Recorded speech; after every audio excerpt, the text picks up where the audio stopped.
My bad. Yeah, new album.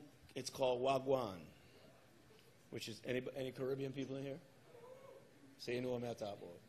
And that's pretty much Jamaican like for what's going on. And it comes out May 10th. And I got some features of Jason Derulo, Nicky Jam together on the track. We got out of Brooklyn, young artist by the way, Noah Powell.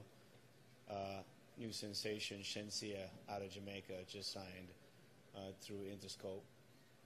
And, you know, I would say 15 tracks of orgasmic pleasure.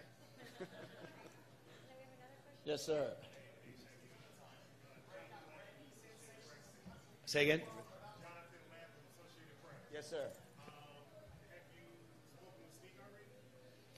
I spoke to him on the way coming to the red carpet. He hit me right I was going because it was just obviously I was hosting the pre-show from before, so it was really crazy. And so I was in the car coming around, and he just hit me up. He's doing his play, which is the Last Ship.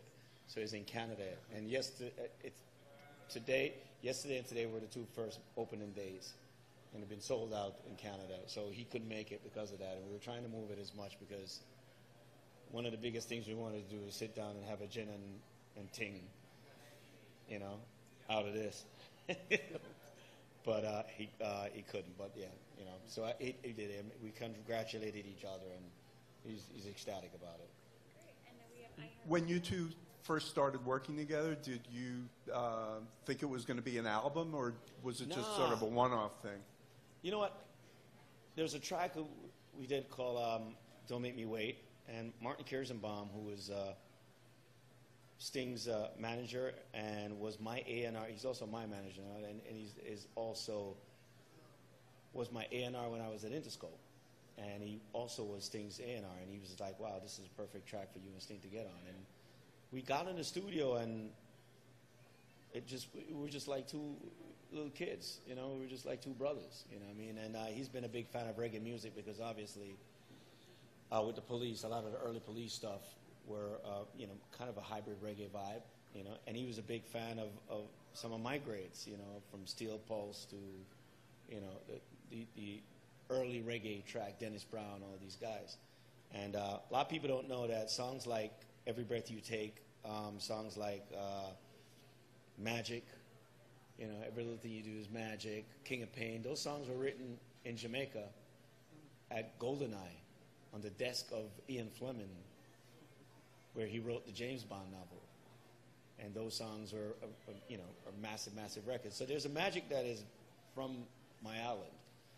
And, you know, I think that's kind of what just hit us to make this into a project. We just, you know, moved from that one song into doing a bunch of songs and saying, hey, you know, let's put it out and see what people say. And as a matter of fact, we don't care what they say, we're going to put it out. Okay. So that was it. Going to do another one? And last question. Oh, this last question. Hey, how you doing, man? Thank yeah.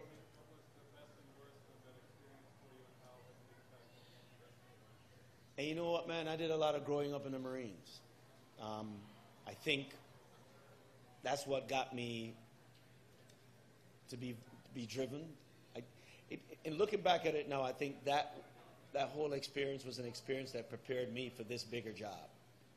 You know, because in the Marines, you got to wake up at 5 a.m. by somebody throwing some trash can in the middle of your squad bay and getting you up. And I'm a neat freak to this day. I'm on time for everything. Matter of fact, I'm a little bit more on time. I think if I'm on time, I'm late.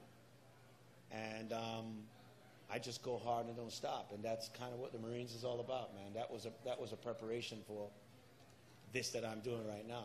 You know, so I think my musical training, my training for the music business came from being in the Marines. Thank you.